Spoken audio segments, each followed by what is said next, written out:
Welcome, everybody. My name is, those of you who don't know me, my name is Dan Kerr, and I wear many hats at All Souls Church. And it's my pleasure to be your moderator here for our second Saturday poetry reading, which is something we do every month, the second Saturday of the month.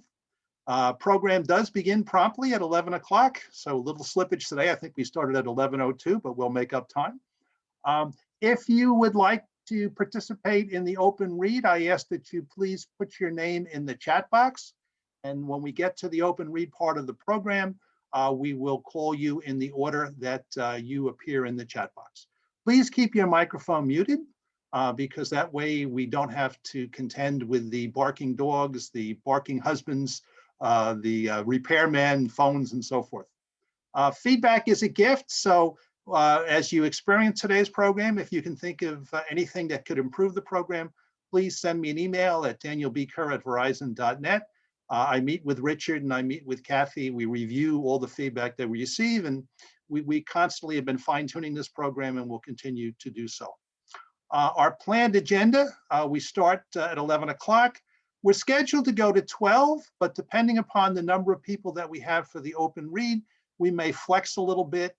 In no way if we flex, we'll probably flex to like 12:15. We've never had to go past 12:30, but anyone who wants to participate in the open read, we will give you an opportunity to read. As far as the program, after I get it settled, I'll turn it over to Richard. Richard will, some welcoming comments. I know he has a poem that he wants to read. Richard will introduce, we're very excited today to have JR or Judy, you take your pick. I asked her which one she prefers. She said either one is fine. So whether you know her as JR or you know her as Judy, either way, she's someone who's loved and respected in the poetry community. And we're thankful for all the things that she does. Again, I'll pick up the open read names from chat. Then we will bring back Judy for an encore. And then Richard will close the program and tell us a little bit about our featured reader who's actually with us today. Welcome, Bruce, who'll be reading for us in August. This is one of the outreach programs of All Souls Church. I know you're here today for poetry. I promise not to evangelize you, but I do want you to know that this is one of our outreach programs, and we're very grateful for the relationship that we have with the poets of Long Island and with Richard, and before that with Barbara and with Robert Savino and Gladys Hennis, and we've got a long relationship with the poets, which we're very grateful for. So a couple of things we do as outreach programs. You start there in the upper left-hand corner. Church is open for prayer and reflection every day, and when it's open for prayer and reflection, there's also an opportunity to contribute food. There are hungry in this area. They tend to be invisible. The food that we collect, we take to St. Gerard's of Mejia in Terryville, and they feed hundreds of families through their food bank. So we collect food every day. Lower left-hand corner, in normal times, we have concerts in the church each month. We call them Saturdays at 6. They were on hiatus for a while because of COVID, but we're bringing back our concerts. So starting September 11th, we'll bring back our first concert, and it'll be Tom Emanuel from the Jazz Loft will be bringing in a gospel group. So you may want to mark your calendars for that. And when we bring that program in September, then we'll resume our monthly programs as well, monthly concerts in the church. Also, going along the bottom row there, we do Gregorian chant once a month. You come into the church, it's mystically lit. The beautiful music of Gregorian chant and the music of Taizé is played. Very, very deep spiritual experience for people of faith or people of no faith at all. It's just a very unique opportunity to kind of relax and unwind. You see those two handsome people there. That was the passing of the twig from Robert to Barbara. And that last program, we actually had Barbara passing the twig to Richard. So we're again very fortunate to have the poetry there once a month. Lower right-hand corner, we do a interdenominational morning prayer service on Tuesday, open to people of all faiths. And we're very pleased. You see, I switched the picture down there. It's now a picture of Adam Fisher, a member of the poetry community. And Adam, we had him come in. He actually read from the Jewish scriptures, and he gave a beautiful homily. And he reminded me the wisdom of Gladys Hennis, and said poetry is just another form of prayer. So we do the interdenominational morning prayer every Tuesday morning. We also, going up to the right-hand side, people think that only Roman Catholics do the rosary. That's not true. Protestants do the rosary, American Indians do the rosary, Buddhists do the rosary, Muslims do the rosary. So we do an interdenominational rosary every Wednesday at noon. And that's something we do every week. Going to the guy with the drum there, that is our chiropractor Native American drummer. So we do Native American drumming in the once a month as well. So if you're interested in being on the mailing list, being invited to these programs, just send me an email. We only got about 82 parishioners, but we have a relationship with over 750 people in the community, which comes as a result of people we've met through the concerts, through the poetry, through the drumming, and so forth. And the last picture, and one of the hats I wear, each year we do a race, a 5K race, 2K walk. The purpose of this race is to celebrate the role of the church in the community, also to raise funds. Those of you familiar with our historic church on the National Registry know it's a bit of a hike to get up the stairs, and there are people who cannot make it up that stairs, so all the funds that we raise from the annual Souls for All Souls race goes to the fund to make the church handicapped accessible. And you'll recognize those people there. You'll see Kathy in the front row next to Barbara and Sharon Doyle and Stefan, who many of you know. Each year during the race, there is a group called the Live Poets Society. So it's a 5K run or a 2K walk. And each year the poets as a group get together and walk with us. So again, welcome. And at this point, I want to turn it over to Richard. Richard, over to you. Just got to turn on your mic.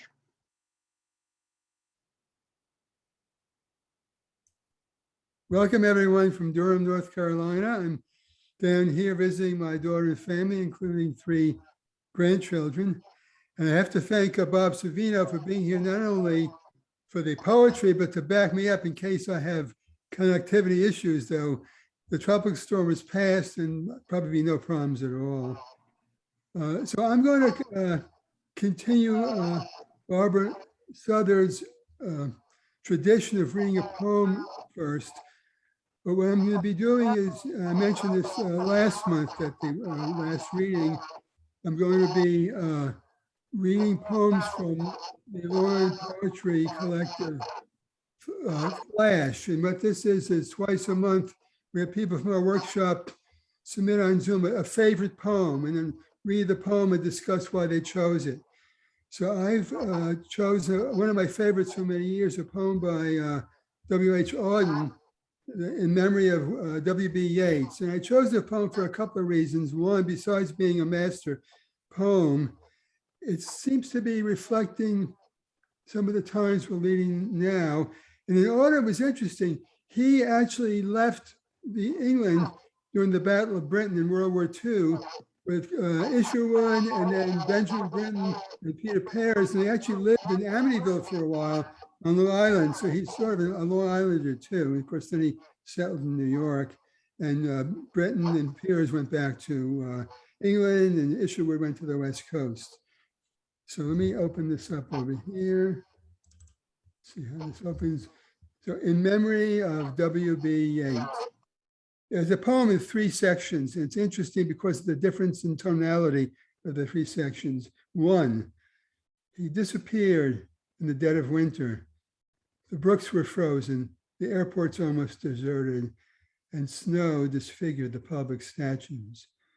The mercury sank in the mouth of the dying day. What instruments we have agree, the day of his death was a dark, cold day. Far from his illness, the wolves ran on through the evergreen forests. The peasant river was untempted by the fashionable keys. By mourning tongues, the death of the poet was kept from his poems. But for him, it was his last afternoon as himself, an afternoon of nurses and rumors. The provinces of his body revolted. The squares of his mind were empty. Silence invaded the suburbs. The current of his feeling failed. He became his admirers. Now he is scattered among 100 cities and wholly given over to unfamiliar affections, to find his happiness in another kind of wood and be punished under a foreign code of conscience. The words of a dead man are modified in the guts of the living. But in the importance and noise of tomorrow, where the brokers are roaring like beasts on the floor of the bourse, And the poor have the sufferings to which they are fairly accustomed, and each in the cell of himself is almost convinced of his freedom. A few thousand will think of this day as one thinks of a day when one did something slightly unusual. What instruments we have agree the day of his death was a dark, cold day. 2, you were silly like us, your gift survived it all, a parish of rich women, physical decay yourself. Mad Ireland hurt you into poetry. Now Ireland has her madness and her weather still. For poetry makes nothing happen. It survives in the valley of its making, where executives would never want to tamper, flows south from ranches of isolation and the busy griefs, raw towns that we believe in die in. It survives, a way of happening, a mouth. 3, Earth, receive an honored guest. William Yeats is laid to rest. Let the Irish vessel lie emptied of his poetry. In the nightmare of the dark, all the dogs of Yorick bark. And the living nations wait, each sequestered in its hate. Intellectual distress stares from every human face, and the seas of pity lie locked and frozen in each eye. Follow, poet, follow right to the bottom of the night with your unconstraining voice. Still persuade us to rejoice with the farming of a verse. Make a vineyard of the curse. Sing of human unsuccess in a rapture of distress. In the deserts of the heart, let the healing fountain start. In the prison of his days, teach the free man how to praise. That's the poem.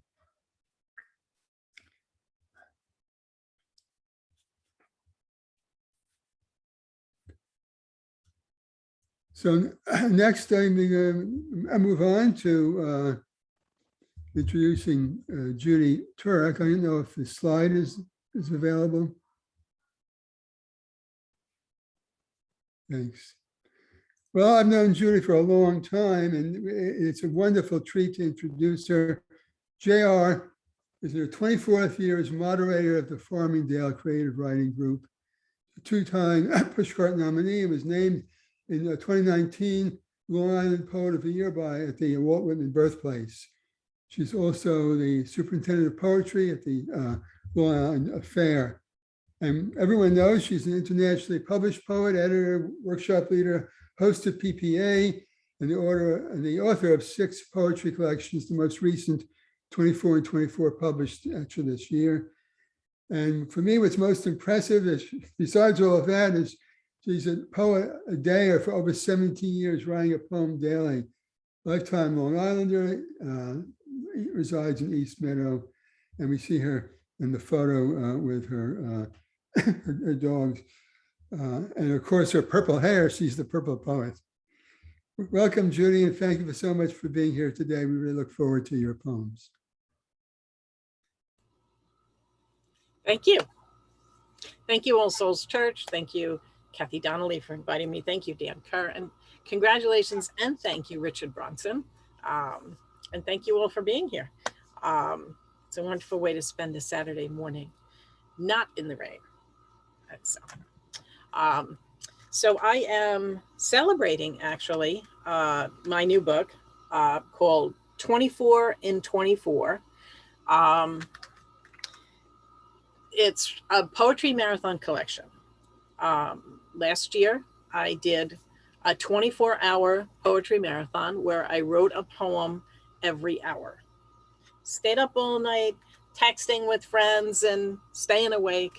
And I loved every poem that I wrote so much that I put them into a book. And as a poet, I'm lying because it says 24 and 24. There's actually 26 poems in here. My poem the day before, I was thinking about the marathon and I wrote a poem. And after the marathon, I thought, well, sleep is overrated. And there was an Oceanside Zoom reading. So I stayed up for that. And I actually wrote another poem there and included that one as well. I love this collection. I love to see my own process, my own perspectives, how it changed from hour to hour. And so enough talk and more poetry. So I'm actually going to start with a poem that actually happened here. And I think of this poem every month, and you will too now. Virtual timing. Phone has been a silent sentry for weeks into this pandemic. Robocallers extinct for lack of work. I'm on a Zoom poetry reading. Mike clicked on to read my poem at the open, and you guessed it, my phone rings. Not my cell phone at my elbow that I can click off, but the house phone, too far to reach to press the red shut up button, so I read my poem. A few days later, the host sends a video of the reading. So nice to hear the features again, phrases I missed, narratives to relive and savor. And then there's the open. Too anxious to wait, I fast forward to me, hear the phone loud as Big Ben at midnight, and again cringe at virtual timing. What I missed the first time now makes me chuckle. Several poets get up, checking their phones, sighing before returning to their virtual square on the screen. I want to shout, it was me. My phone rang. So sorry to interrupt, but I know it's too late for that. 2 days later, I attend another reading. My time at the open mic, I hold my breath that the phone will not ring, and it doesn't. Instead, Snickers, our watchdog, starts a chorus of barking, joined by our other dog, Ruffles, just as I start reading. No way to shut the door, to tell them to shut up. I just read my poem through gritted teeth at the sheer injustice of virtual timing. I'm the last reader. We say goodbye, click off quick and clean, dog still barking, an alarm. I race to look out the window and smile to see 3 baby bunnies running in circles to catch each other, a hopping game of tag. So cute, so small, so clear why the dogs are alerting me. When the video arrives in my inbox, I click off without watching it. Instead, I sit watching our front lawn for bunnies, the dogs quiet beside me. And I will laugh every month, Dan, every month. Okay, this is called Reverence. In the silence between butterfly wings, between hummingbird heartbeats, between us, there is the space of prayer. Find it in a grain as small as a mustard seed, in a trust large as the firmament, in a sacrosanct place for contemplation. Be a witness to miracles of water and wine. Be the reason for blessings bestowed on the needy, the giver of alms, receiver of indulgences.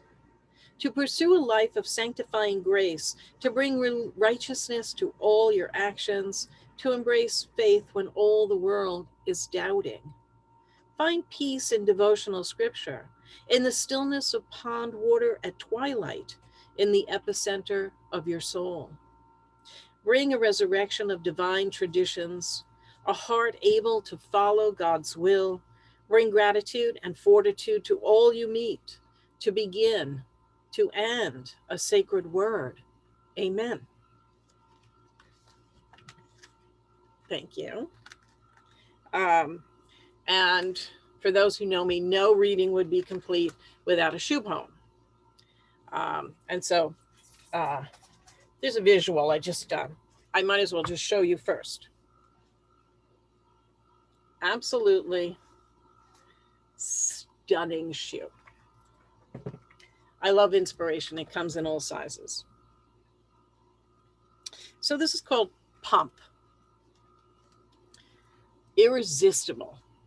How could I not buy those purple snakeskin pumps with the black patent leather platform and a 5-inch stiletto heel? Stunning. And a divine sign, 1 pair left and my size, discounted, clearance, whatever. I had to have them. I strolled through the shoe department wearing them, admonished to please stay on the carpet. by the male clerk who seemed to have a tad too much interest in shoes. Or was it just this pair? Fondling the round peep toe, sliding his fingers up and down the heel shaft before slipping it so gracefully on my foot, me feeling like Cinderella until I noticed that odd look clouding his bourbon brown eyes. I walked, pranced, sauntered past floor mirrors, admiring the curves that hugged my heel, supple leather on my instep, so bold, so brazen, a towering stiletto. I swooned. He raced over, his hands firm on my forearm as though I might topple. He guided me back to my seat, slow and sensuous, slipping off my foot. I was uncinderella'd, felt naked without those pumps. He smiled, or was it a leer? I nearly broke a nail slapping my credit card on the counter, hugged the bag through the mall to my car, raced home, walked half a mile from kitchen to living room to dining room, avoiding the steps just a little too soon to climb in these sumptuous creations. Now, a month later, I pull the bag from the closet floor, open the box, put them on, and runway through my bedroom hallway, but not venturing downstairs, still too soon. Someday I will wear them outside, scratch the soles on concrete, see sunlight sparkle snakeskin, but for now, this is enough. Thank you. Some poems I wonder where they come from, but so much for my muse, Harry. This was actually hour 8. Sutures. Sometimes my head fills with anger, festers with toxic wounds, scars, scab, paralyzing fear. I feel like my inner seams are ripping apart. That's when I take pen to paper, allow myself to bleed onto the page, let it seep into creases to form words, and the poetry stitches me up, heals me.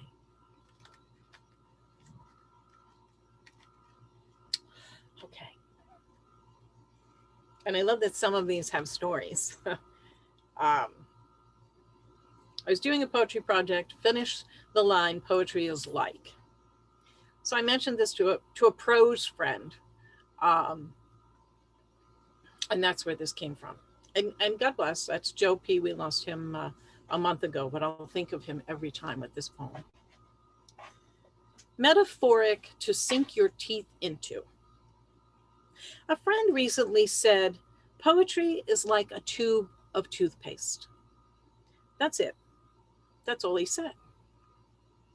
I told a friend that this friend said this about poetry, and she said, that's ridiculous. Perhaps, but I get it. Once poetry is squeezed out, you can't put it back. Once a person writes a poem, they become a poet. Once a poet, always a poet. Once a poem is read, you can't pack it back up and shove it into the tube. No cramming your words back in when they are set free, spread wings and fly. And anyway, who would want to stifle inspiration, flavored and fluorided to prevent gingivitis?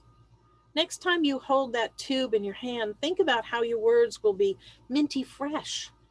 Your verses scrubbed to remove tartar of dull words and lackluster images, similes like a bright, shiny smile, and promote oral hygiene, reduce the plaque of quotes that plague your epigraphs with common cliches. Next time you squeeze that tube, imagine newbie poems waiting to fill your mouth and mind with dentrific brilliance. I'm going to take a short trip out of the book. Yesterday was my father's 12-year anniversary, was my 11-year anniversary quitting smoking, and this poem was written 10 years ago. 1 year. I'm wondering what power you have up there, Dad. Can you influence the tides, change clocks, make the sun shine? I believe you can flatten a tire, seize a pool pump, and plug a faucet to spit a gasket to fountain my kitchen, as if I weren't aware it's your anniversary. Okay, I get the message. I quit. It took 36 years, a tire, a pump, a flooded kitchen, but I surrender. Though you never bugged me about it, I'm glad you interceded. I love you. Thanks, Dad, and all the saints you coerced to help us both. And of course, now you saw Gumball on the flyer, and so it's amazing what a year can bring. And so this is called Dog Domicile. In the midst of pandemic, we lose our Great Dane mix, Ruffles, at 13. Just 12 days after his birthday, July 6th, we are devastated. Our other dog, Snickers, is 12 on July 6th and never been without his pony big brother. He is devastated. We move through days like peanut butter. The house feels so empty without my 160-pound Ruffles. Decision. We know Snickers needs company, a puppy brother. COVID restrictions delay our adoption appointment by 6 weeks. Finally, October 6th, we go, told there is only one puppy. Delighted, one is all we need. Munchkin is too much puppy for Snickers. He's wearing him down. 6 months later, it's 3 weeks for an appointment. April 6th, they only have one puppy. One is all we need. Gumball, delighted, done, home. We are a family.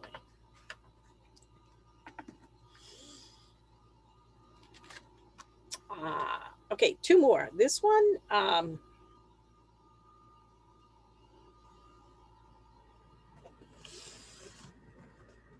love this one. I barely remember writing this one. It was hour 21. I guess I can understand why I barely remember, but okay. Forgive me, Muse. Bless me, Muse, for I have sinned. I intentionally misplaced 4 commas 7 times. Stole an entire line from Shakespeare, like he'd know. Resorted to using 2 adverbs and resorted to using 2 adverbs and 3 cliches. Rewrote Frost's most famous poem, I Like Mine Better. I defied Webster 80 times last week, and I lied in every poem I've written this year and last year and all the years before. I confess I regret none of it. Still, forgive me, Muse. Okay. All right, and this will be my last. This one, I saved it for last. For whatever reason, this one kicks my butt every time I read it. And so, there's still time. Though I hear my internal ticker talking off the years, I remind myself that it's not too late to learn something new, try something different, go places, even just to take a closer look at what I'm doing, what I need and want. And I pause at want. The seconds tick by.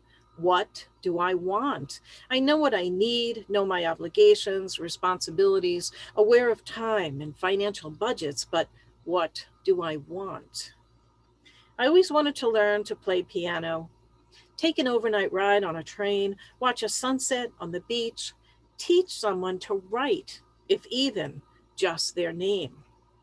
I've often thought about learning another language beside the crumbs of French and Spanish I know. I'd love to take a course on mural painting, not just on t-shirts, shoes, and my garage. I miss spending summers in the Amish country in Pennsylvania as a teenager, though I know I can't turn back the clock. Miss driving east through verdant vineyards on Long Island. I've lived here all my life. I miss fishing, the power of a motorboat beneath a rocking boat, hands clapped on a wish to catch a big one. And as I close my eyes and inhale, I can smell the salt air, taste the sea on my lips, and remind myself that there's still time, but don't Wait, go now before I forget what I want. Thank you all. That was just beautiful. They are just such a wonderful range, starting with the virtual time and then moving into the importance of God's will and amen. And those, I can still see those snakeskin shoes and imagine you walking in them and your encounter with the clerk and this the healing power of poetry and sutras is just beautiful. And the thought of poetry being like toothpaste and the beautiful tribute to your dad on the 1-year anniversary, and just a wonderful story. It sounded like he really intervened with a whole bunch there to get you over smoking. Hey, and this is for you, Judy. My phone is ringing. So, and that wonderful story about the dogs and your family being complete, and any kid who ever went to confession was with you every step of the way with all your blessed view to the muse, and thank you for reminding us all that there's still time to do the things that we really should be doing and want to do. So just a wonderful reading. Thank you so much. Thank you all. We'll bring you back for the encore. And now we're going to move on to the open read. And there are quite a few of you, 1, 2, 3, 4. If I counted correctly, there are 15 of you that want to read. So let me just quickly go through remind you in terms of the ground rules that we use for the open read. Just bear with me a second here. Change screens. Okay, so I got the names in chat. I'm going to call them in orders in groups of 3, so you won't be surprised. Please only one poem, and please no poem more than 5 minutes. Usually the poems are pretty short. Please keep your microphone, if you're scheduled to read, please keep your microphone muted until it's your turn. Wait to be called upon, and then Richard will close the program after we get done with the open read. And again, if there's lots of folks, we may flex up until about 12:30 if necessary. Want to make sure everyone gets a chance to read. Okay, so we're going to do them in 3s. And the first group of 3 is going to be Elsa, followed by Herb, followed by Vivian. So Elsa, over to you. You're going to have to turn your microphone on. I did. Okay. You're all set. Just as a quick introduction, this poem was written when my second daughter had her first baby, and I was present in the room with her husband. I've been chronicling real events in my life since I was 12 years old, and this was a very, very special moment. So the poem is called Newborn. The cycle turns, and a baby, precarious and precious, springs new and unwashed from my daughter's loins. Life is now endless and open, filled with foolish hope, as a blood-stained baby emerges, crying, hurt, rage, pain, the sound of trumpet. Joy, unvarnished, unbidden, blooms on my child's sweat-stained face. It steals proud across the eyes of the man at her side, and for one privileged, precious moment, we 3 glimpse the face of God. Beautiful.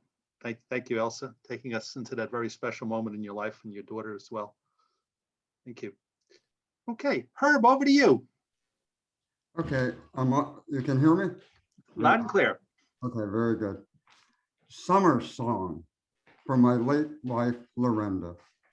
I recall that early evening in July 1980 when we lived in Anaheim. We spoke of your glad Glee Club days in the dark yellow twilight of our bedroom.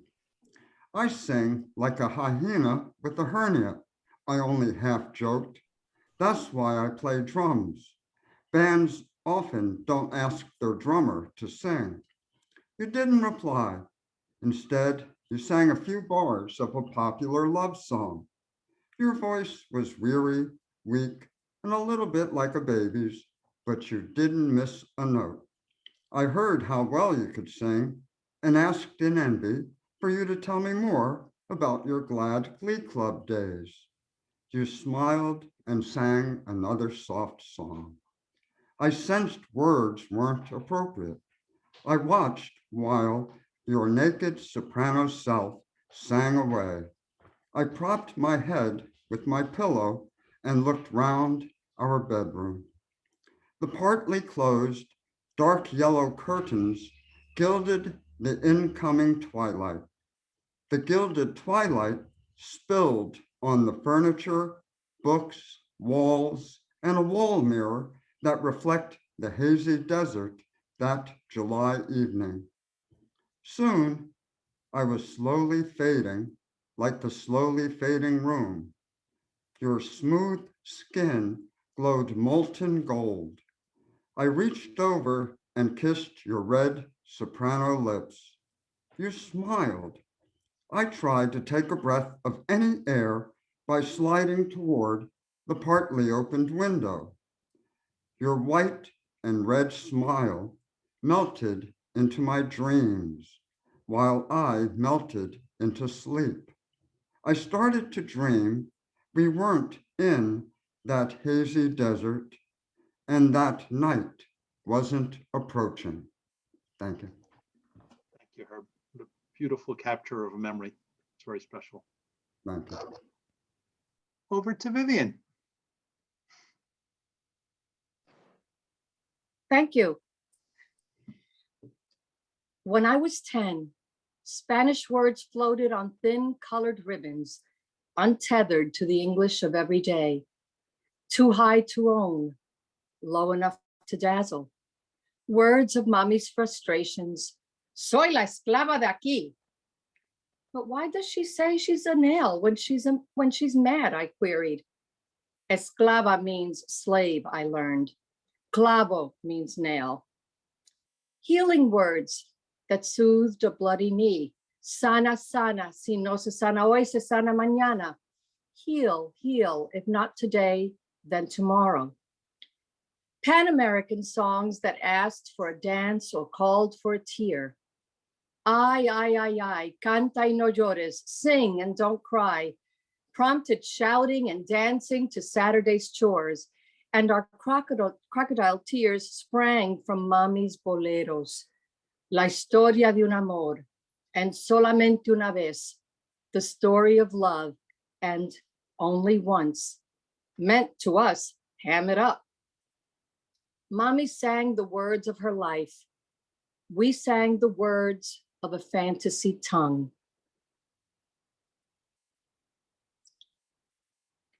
Sorry. Teachers instructed mommy to speak only English. Spanish would impede our success, slow our learning. John Wayne growled at banditos to quit that lingo. At 13, Spanish was deemed beneath my capabilities. Study French or German, academic tongues, they said. I fell in love with French and changed my name. I called myself Vivienne and wrote about ennui. I spoke with Cuban girls just off the boat and in my broken Spanish, tutored math. One nun, Sister Grace, who taught me French, exhorted that I not hide a lamp's light. Come, grasp those words of childhood once again. Challenge the state tests and claim your due, she said. At 20, I fell in love again and changed my name. Beguiled by words and foods and customs of this family from a different place, much of me was lost in its embrace. With my new name and different race, less doubt was cast upon my worth by citizens of the place that I call home. At 30, I gathered the colored ribbons of my childhood words. I wove them into every aspect of my life. I relearned all I had been told I should forget, remembered what I think was not forgot. I felt the pang of the boleros mommy sang at 30. A woman now, I see that young woman's face. She lost the only love she ever had, and in her heart, no one could take his place. At 35, I was a master teacher. I shared the language and the culture of my beloved tongue. But there was one Spanish word that gave me pause. I never found it in any of my written tests or essays. De repente, suddenly, was the demon I avoided. Every synonym for it appeared in scores of lessons. I forced my mind to travel to a time that was so fraught. At 6, I saw mommy hold the black receiver against her too white face. Her fragile body melted into a vinyl chair. Blue-green eyes were an ocean of pain, her mouth a silent gaping chasm. In the hot Manhattan August, we stuck to her, sticky with sweat and fear. Papi flew to his triumphal tour 2 days before. Papi murió de repente murió papi, de repente, suddenly. Papi, Angel Valoria, rey del merengue, leader of the band. Papi was color, Papi was music, Papi was celebration. Papi knew applause, so he gave standing ovations. He thrilled at my performance of Where is Thumpkin? He was wowed by my sister's mambo. The crowds came to pay homage to the king. They whispered, murió de repente. Newspapers headlined, murió de repente. Speaking Spanish stopped in our home, de repente. Black and gray of mourning replaced color, de repente.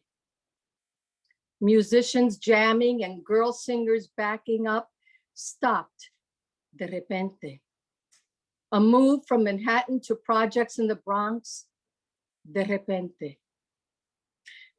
At 70, I said, Alexa, play songs by Angel Valoria.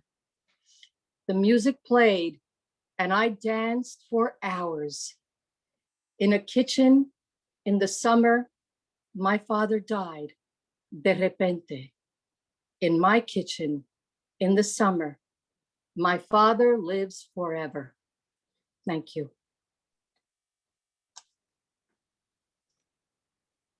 That's just very moving. I remember you read that when you read it All Souls, and I knew you were going to read today, and I remembered that poem. It was just wonderful to hear it again.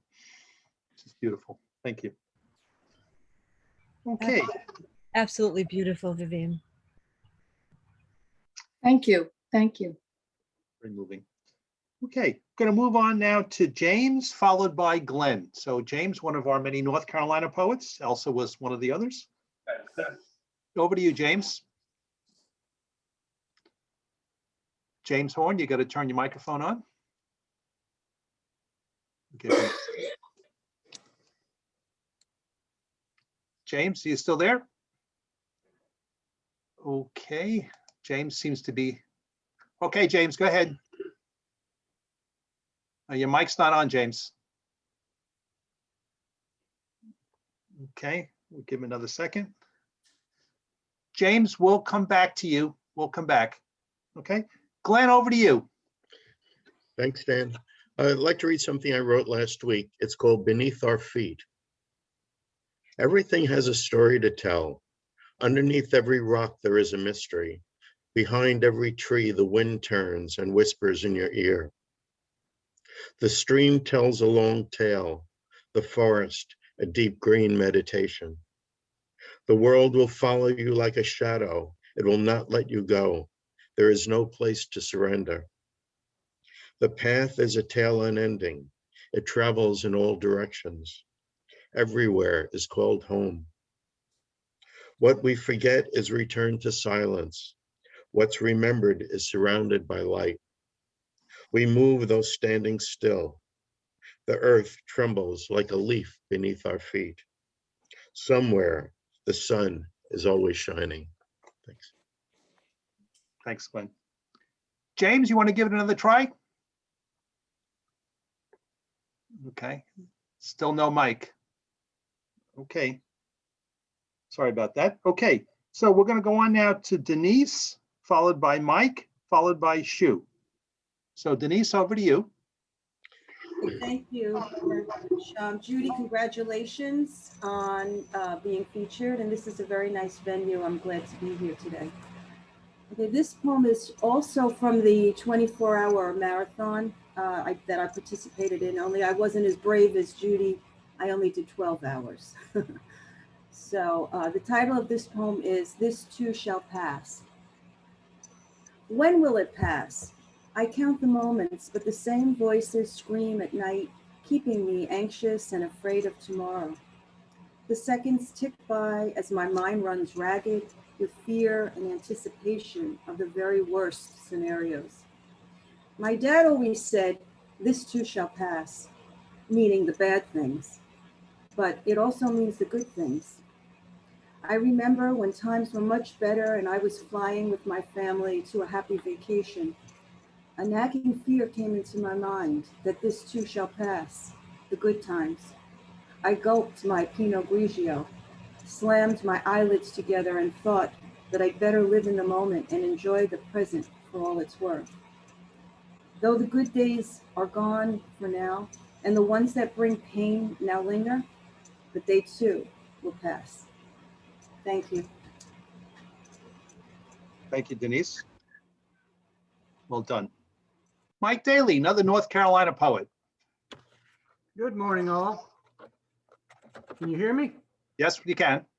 Okay, I wrote this poem a couple days ago. I wasn't paying attention to the TV and some guy came on and talked about an old-fashioned bar. I closed my eyes to picture it and this poem wrote itself. It's called Old Fashioned. In an old-fashioned bar, in an old-fashioned town, sits an old-fashioned guy with an old-fashioned frown. There's an old-fashioned drink in his old-fashioned hand and an old-fashioned thought of an old-fashioned band, from an old-fashioned wedding to an old-fashioned girl and his old-fashioned loss in his old-fashioned world. One old-fashioned tear from his old-fashioned eyes, an old-fashioned nod to some old-fashioned goodbyes. So the old-fashioned folks raised an old-fashioned round to this old-fashioned guy in this old-fashioned town. I'm an old-fashioned guy. Thank you. Thanks, Mike. It's good to have it old fashioned, even if it was before 12. Great, good job. Okay, Shu, over to you. Get a turn on your mic. Can I share my screen or I can't? No, just read. Okay, so in that way, I will. Okay, why? Okay. So the title of the poem I'm going to read called Rain. Rain of April, washed off memories, cruel reality remained. Wind of north, full of the intimacies, cold lips dried. Tears of despair, glued up the broken heart, silent pen bleeding. Yeah. Thank you, Shu. Very moving. Okay, good job. So James is unable to get his sound to work, but James sent a short poem on chat, which I'll read for him. It says, just accept this as my poem for today. He says, pair of shoes put on, which were made from a python, had eaten a fawn. Thank you, James. Your voice was heard. Okay, so now we're going to go a group of three. We're going to go Kate, and then Bruce, and then Robert Savino. So Kate, over to you.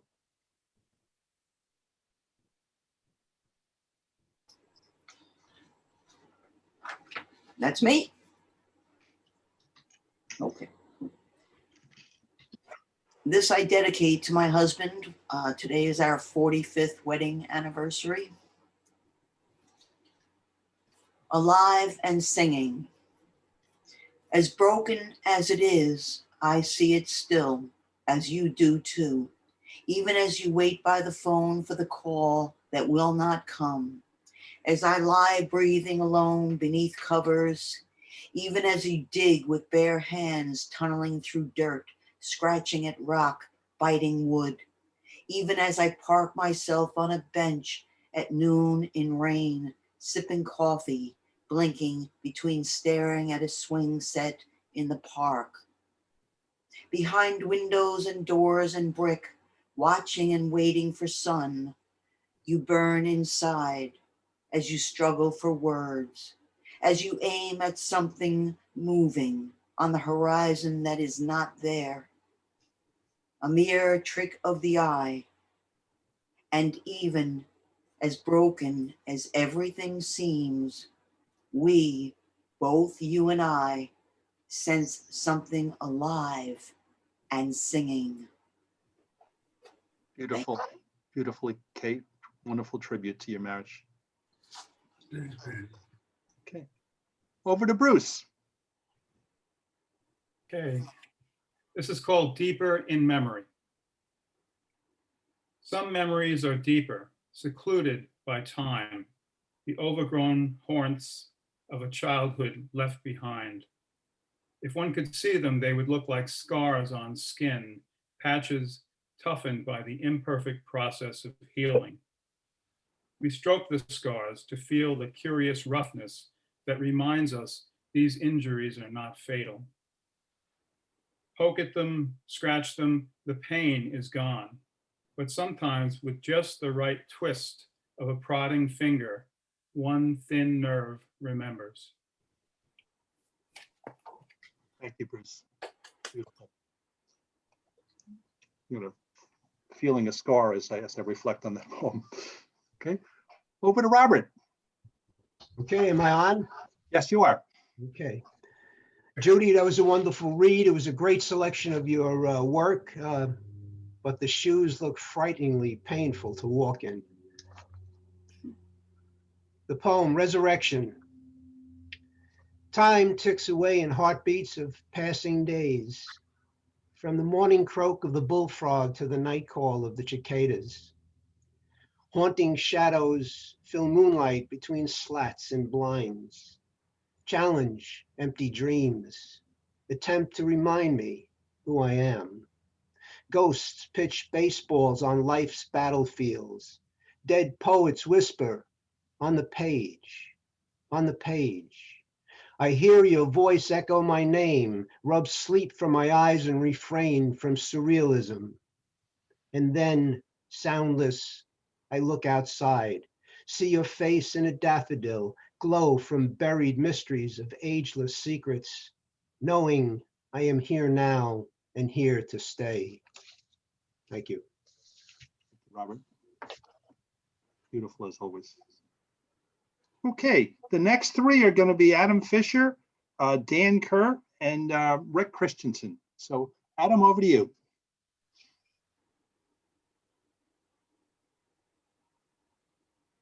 Hey, all right.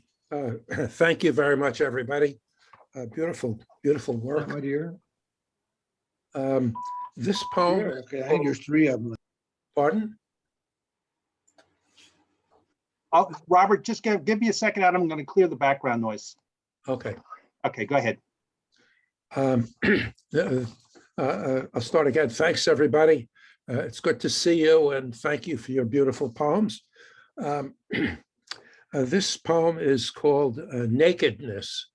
I graduated college many decades ago, but this is placed at that time. It's imaginary. When my friend stayed in my college dorm for a conference, he went to the unisex showers, each a small room with a door. He found a free stall, realized he had forgotten soap, but found some there, then rummaged in his bag to find shampoo. A young woman in a bathing suit came by, looking for a free stall, opened his doors, which he forgot to lock. "I'm sorry," he said. She winked. "I'm not sorry at all." Thank you, Adam. Quite visual. So it's an interesting segue to my poem. And my poem, actually, what I was going to choose today, we recently, as I mentioned, Adam actually came to our interfaith morning prayer service, and we were talking about the appropriateness of the Jewish scriptures and the Jewish scriptures and the Christian scriptures. And we got into a discussion about if it's an interfaith service, should I invite an imam? And then I remembered, we are going to invite an imam to join us, but I remember a poem I wrote a couple of years ago called The Breath of God, which I'd like to read now. And it starts in Jerusalem. It says, "The breath of God. As we stood together before the Wailing Wall in Jerusalem, my Israeli host and friend Ilan proudly said to me, 'It all started here.' I kept hearing Ilan's words as I visited Masada, Nazareth, the synagogue at Capernaum, the Sea of Galilee, the Garden of Gethsemane, the Via Dolorosa, and the Church of the Holy Sepulchre. Perhaps I heard Ilan's words most clearly as I stood before the Dome of the Rock. Here is where Abraham was to sacrifice Isaac. Solomon and Herod built their temples, and the prophet Muhammad ascended Burak, the traditionally heavenly steed of the Muslim prophets, for his passage to heaven. Father Abraham would no doubt be pleased that the three branches of his family, the Jews, the Christians, and the Muslims, revere this spot so many years later. Admiring the simple beauty of the Dome of the Rock, I remembered a time I entered a mosque in Cape Town, South Africa. As I quietly took off my shoes, an imam seated on the floor beckoned me in. It was a mystical place, that mosque, and I felt the breath of God on my neck, as I often do in churches, synagogues, and temples around the world. At the funeral of the murdered journalist Daniel Pearl, an imam spoke of the shared values of the three Abrahamic faiths. The imam said, if to be a Jew means to say with all one's heart, mind, and soul, "Hear, O Israel, the Lord of God, the Lord is one," not only today I am a Jew, I've always been one. If to be a Christian means to love the Lord our God with all my heart, mind, and soul, and to love for my fellow human being what I love for myself, then I am not only a Christian, I've always been one. And I'm here to inform you, with the full authority of the Quranic texts and of the practices of the Prophet Muhammad, to say, may Allah's peace, mercy, and blessings be upon you, is no different. If the three quarreling tribes and children of Abraham could find the courage to focus on what they share, perhaps the breath of God they claim to worship would help cool this overheated world. Thank you. Okay, Rick, over to you. Good morning. What a lovely way to spend a Saturday morning. Beautiful poetry. Thank you so much. And thank you, Judy, for inviting me. And so glad to have the opportunity to hear your work. I spent a lot of time listening to you help me make my work better. Having the chance to see the advice in action with your beautiful words is great. I have 8 grandchildren. Yes, I'm bragging. And I have the opportunity to spend a lot of time with them. And this poem is sort of a snapshot of one of those times and a celebration of summer. Cardboard sleds. I watched the children turn our summer hill into winter again. They ride their cardboard boxes down our slope of sun-scorched grass. I sit in my chair on the patio and swallow their joy. The wonder in grass as snow and a sleigh ride in shorts and a t-shirt. This incongruity makes me smile and elicits peeling giggles from these young souls. Silly hill, who knew that you could wear so many different coats, sliding through seasons and staying true to your childish purpose? Slippery grass, shining in the sun like the crystals of a frosty morning. The children swerve down the elevation with abandon. The climb back up is easier without the snow. Legs languid in the heat, climbing the incline again and again, turning our slope into a sweaty mountain. With each descending cascade, the grass surrenders more dust. As twilight approaches, I finally call in the tumbling herd. Thank you. Thank you, Rick. We all suddenly feel like kids again in the snow. Okay, so before we call back Judy for an encore, I just want to do a little process check here and make sure that everyone that wanted to get a chance to read gets to read. So if you would like to read and you haven't had a chance, just give me a sign, shake your hand, and I see Sandy, you're always welcome. So Sandy, you've got to turn on your microphone. Oh, you just turned it on, then you turned it off. Okay, you're good, Sandy. Okay, thank you. I did go into the chat, but it didn't take me. Anyway, what fun. Thank you all. Streaming sun dazzles begonias, lifts life's flow. Spring breathes free. Summer romances beckon. My psyche perks pink. Thank you, Sandy. Okay, do one more. Kathy, did you have your hand up? Go ahead, Yeah. Kathy. We're over our time, but not by much. I guess it's okay. Yep. I just want to say, Judy, you are a poetic force, truly. And your energy level just never seems to end. It's always that upbeat, let's do it, just write the poem kind of attitude. My hat's off to you, truly. It's an honor to have you here. And Dan, your oration of this venue is quite outstanding, I must say. You know, it's a rainy, overcast day, and for some reason, it just makes the idea of reading poetry on a Saturday morning all the more, I don't know, enticing. You know, it's hard sometimes when the beach is calling. On that note, you know, I don't find so many of my friends anymore wanting to join me when I want to go to the beach. I think the hot sun and not wanting to plunge into the ocean is something that most people are choosing. So this is a poem I wrote because sometimes I just do it alone. It's called Evening on the Beach. A small blonde boy stands at the shoreline, hurling flat rocks into the sound. Surprised each time they don't skim the surface, tries again and again. Seagulls glide along the water's skin, fly towards me as I float atop, not edible, fly on. On the beach, they avoid airborne rocks, sense danger. How do their bird brains know? Exposed green-haired rocks announce low tide. I swim 3 feet above a sandy floor.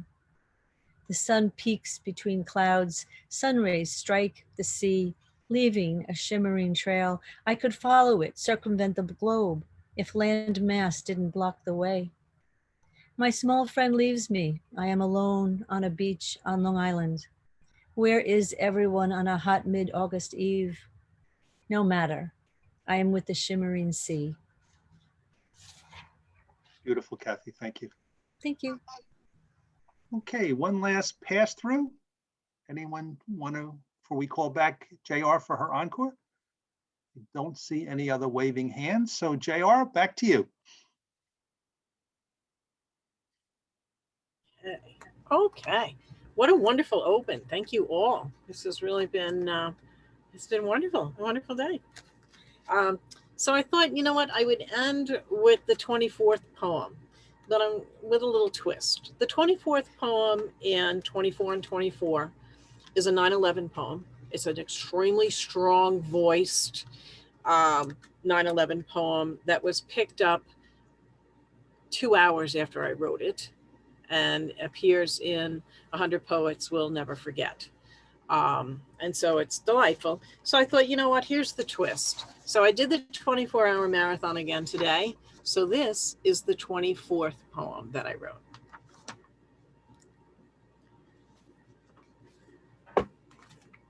I love show and tell. That is the subject of the poem. Dove chocolates.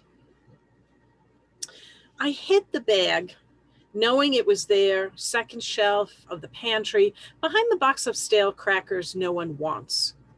But still, I left it there, waiting for a time when need was greater than patience. I knew this day would be blazing with stress, so I rescued the bag yesterday and put it on my desk. So far today, which has morphed into tomorrow, I haven't opened the bag. But time is not playing fair. Stress is building like a skyscraper, so I deserve one.